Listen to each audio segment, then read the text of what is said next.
Hello, my friends, and welcome. Today, we're going to be talking all about dealing with anxiety and really just the mixed emotions that you might be feeling around things reopening, around restrictions starting to lift with COVID. And I want to first say, if you are tuning in from somewhere in the world where this is not your reality, please know that I am sending you so much compassion. Where I live here in the US, things are starting to shift. Things are starting to change a lot as vaccines roll out, as the weather gets warmer. And though this is something that so many of us have been longing for and wanting, it is understandably so, stirring up a lot of confusion, a lot of mixed emotion, a lot of uncertainty, and a lot of anxiety. So let's dive in. And in this video, I'm going to offer you some tools, some tips that you might think about or might hold with you to support you in navigating this transition. If you haven't already, be sure to like and subscribe to this YouTube channel.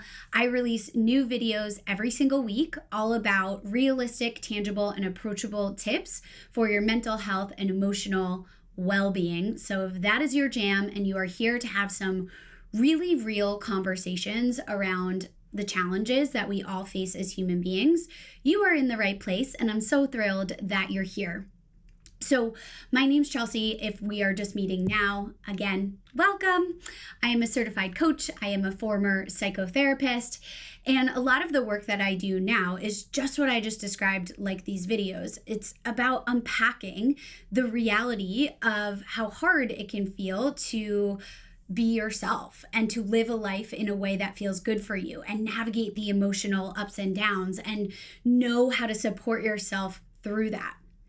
And this topic actually comes up because it's something that we are talking about in one of my coaching communities all month this month in May, as it was requested by my clients because it feels so sticky and it feels so confusing.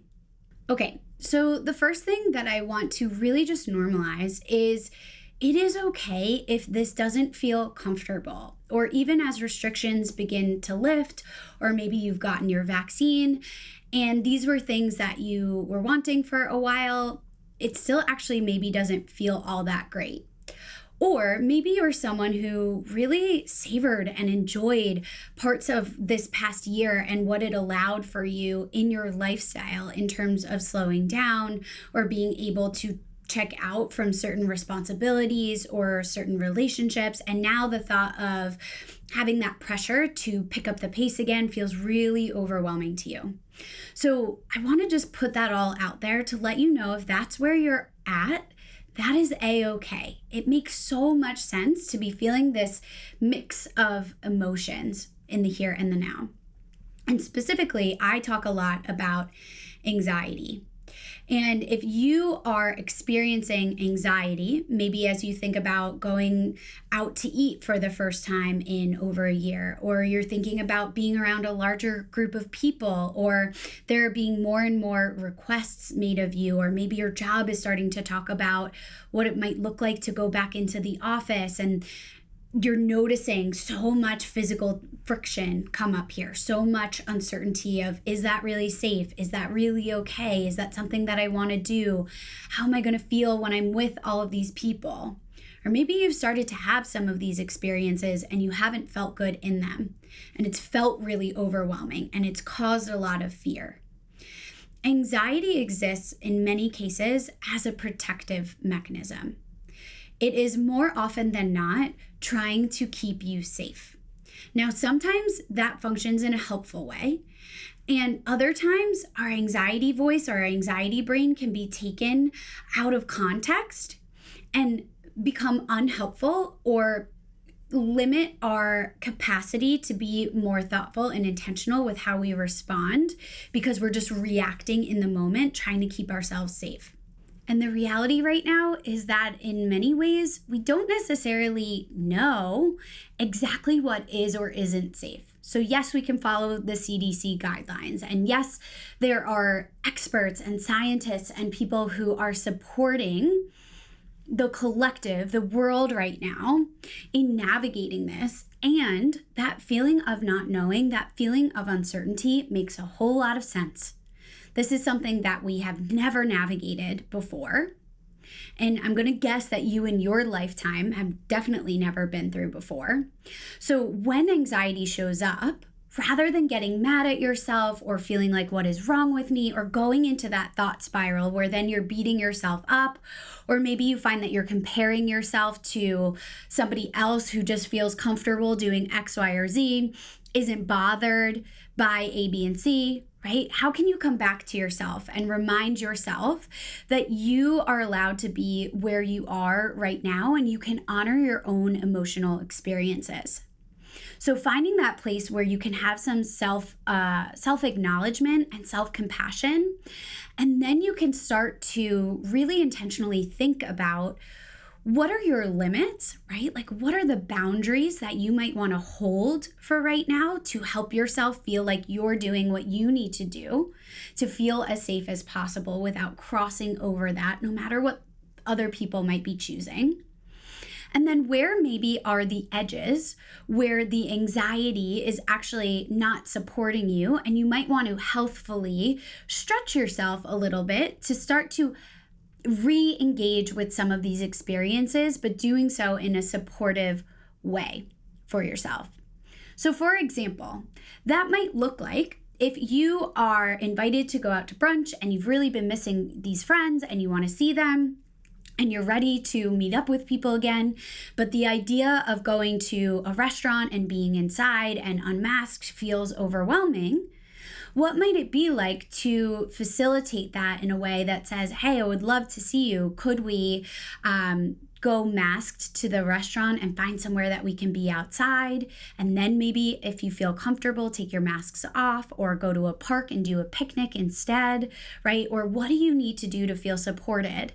And might you maybe name to the people that you're going to be with how you're feeling of, hey, this is uncertain for me, or this is triggering some anxiety for me. So I might need to take things at a slower pace, or I might need to decide in the moment if I feel uncomfortable with something, and create a plan B, right? So we can honor and acknowledge that mix of emotions that you might be experiencing. And another thing that's so important to be thinking about or create more awareness around is that we collectively throughout the world have just endured a collective trauma. That's going to change you. You've likely been in situations that are totally new to you throughout the past year.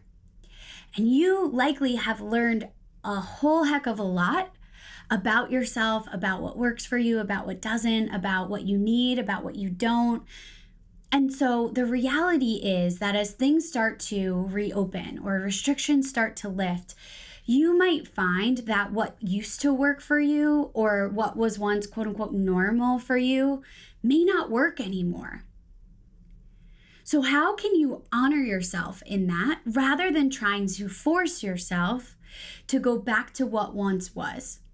So again, this might look like adjustments in your social capacity, right? Maybe you recognize that you actually like a lot more downtime and quiet time than you originally thought. Or maybe the idea of having something on the calendar every single weekend stresses you out now, right? Maybe there are things that you are excited to try and engage in because you've found new interests and new hobbies throughout the past year that you didn't know about before. And now you get to take that into the world and bring that with you. So I want to encourage you, as you're experiencing this a mix of emotion, right? And we're normalizing it, and we're allowing it, and we're naming it, and we're feeling empowered in moving in a way that meets you where you're at, that you are also allowed to change. And so when you give yourself permission to change and potentially have or want different things than before, you also get to give that same permission to the people around you. And what that does is it helps to eliminate the pressure. It helps to eliminate the judgment that you might have, or you might be fearing that somebody else is going to place on you about what this process looks like of reopening, right? And working through these restrictions. So if this is resonating with you, I want you to drop in the comments below, what is one situation or environment that you've noticed this mix of emotion come up, or this feeling of grief, or this feeling of uncertainty, and this feeling of not knowing, and felt confused by it? What has that been like? What experience can you name, or what situations right now feel like, I don't really know how I want to navigate this? Drop it in the comments so that we can see that we're not alone in how confusing this feels, and we have community around it. All right, and then for a little bit of the tangible, right? Thinking about how can you be proactive, and what do you need to feel supported as you start to re-engage with what you're choosing to re-engage with.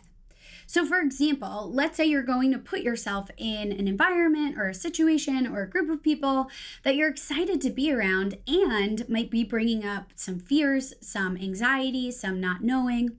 What are the experiences that you typically have with anxiety, and how can you support yourself through that? So as an example, a lot of times when we experience anxiety, our heart can start to beat really quickly. We are really, really stuck in our own heads and all of the what ifs and all of the what is this person thinking about me and what if this happens in the future. And you know what? On some level, there's some validity to that fear. And it's not your truth in the here and the now. So how can you support calming your nervous system if you find that your anxiety comes up in a very physical manifestation? So an example of this might be utilizing some deep belly breathing and coming back to that present moment, practicing mindfulness to be in the here and the now while acknowledging that anxiety, but knowing, okay, if and when I'm going to hang out with my friends and I start to feel my heart beating really quickly and I start to notice some symptoms of anxiety and how my body communicates that to me, one of my first thoughts is going to be to breathe more deeply into my belly to calm my nervous system. Or maybe that looks like giving yourself something before or after that you know really nourishes your sense of well-being, your sense of groundedness, your sense of connection back to yourself, right? So again, how can you think proactively about what you need to start to re-engage in some of these activities or ways of being or being with people that actually serves you? Right? And remembering again that there's no right or wrong through all of this. So as much as you can, remind yourself when you start to fear the what ifs, or you're confused about why you feel this mix of emotion, or you're comparing yourself to other people and their decisions, how can you come back to yourself, come back to yourself, come back to yourself, and really trust your path forward and do what you can to communicate that or share that in the ways that is helpful for the relationships that you have around you, and let the rest go of the judgments that other people might have or what they deem as right and wrong, because what that does is it adds a lot of stress and pressure, which is going to fuel that sense of anxiety or self-questioning. So let me know how this lands with you. I know it's a lot to be enduring right now. I know it might feel really sticky and hard and confusing. So if you are looking for some more support around, like, how do I tune into myself? How do I figure out what I do want to be engaging in and what I don't, and what I need, and how to support myself emotionally through this reopening process, I want to invite you to go to the link below and download my free 5-step calibration practice. This practice is something that I have created over the years to really help my clients regularly get in the practice of pausing for a moment, tuning into themselves, naming what's coming up, and then exploring what do I need based on that information that I just received, and being able to play and experiment and practice with that. So that 5-step calibration practice guide is below. This is something that is super flexible. You can take it with you. It can take 10 minutes if you'd like, or it can take an hour, or you could stretch it out into like a full self-care day, whatever you're feeling. But when it comes to reopening mixed emotions and anxiety, doing what you can to continue to tune into yourself, line up the supports, be as proactive as possible, and really put on that learner's mindset, because none of us know right now, the more supported you're going to feel in your decisions of how you move forward. So hopefully this lands with you and provides some extra support around the mixed feels. If you like this video, if you found this to be helpful, please feel free to share it with someone else who might benefit from this work and this type of content. And as always, make sure that you are subscribed to my channel. I release a new video every single week talking all about mental health, emotional well-being, and the inevitable ups and downs of adulthood, becoming yourself, and how sticky that can feel sometimes. All right, talk soon.